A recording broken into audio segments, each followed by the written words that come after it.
விஷயத்தை மறந்துட்டேன். வெற்றிமாறன் சாருக்கு எத்தனை கோடி நன்றிகள் சொன்னாலும் அது பத்தாது.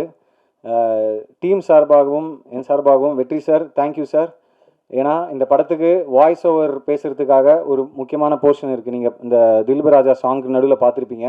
ஸோ அது ரொம்ப முக்கியமான ஒரு ஒரு படத்தை பற்றி ஒரு சுருக்கமாக சொல்கிற மாதிரியான ஒரு வாய்ஸ் ஓவர். ஸோ அதை வந்து வெற்றிமாறன் சார் பேசினா நல்லாயிருக்கும், அது ஆடியன்ஸ்க்கு கரெக்டாக போய் சேரும், கனெக்ட் ஆவாங்க அப்படின்ற ஒரு நம்பிக்கையில் போய் கேட்டோம். ஸோ வாய்ஸ் ஓவர் பேசுகிறேன்னு இல்லை, நான் முதல்ல படத்தை பார்க்கணும், அப்புறம் தான் என்னால் வாய்ஸ் ஓவர் பேச முடியும்னு சொல்லிட்டு அவர் நினச்சிருந்தா ஒரு அரை மணி நேரத்தில் அந்த வாய்ஸ் ஓவர் பேசிவிட்டு அவர் வேலையை பார்த்துட்டு போயிருக்கலாம். ஏன்னா அவரும் அடுத்தடுத்த நிறைய படைப்புகளுக்காக ரெடி ஆகிட்டு இருக்காரு. பட் அவர் டைம் எடுத்து படத்தை பார்த்து சில சஜஷன்ஸ் கொடுத்தாரு. அதை வந்து வலைத்தளங்களில் வந்து சில பேர் வந்து வெற்றிமாறன் சார் வந்து பார்த்தாராம், அவரோட அசிஸ்டன்ட் தான் இவர் அப்படின்னு. இவருக்கும் வெற்றிமாறன் சாருக்கு எந்த சம்மந்தமும் கிடையாது.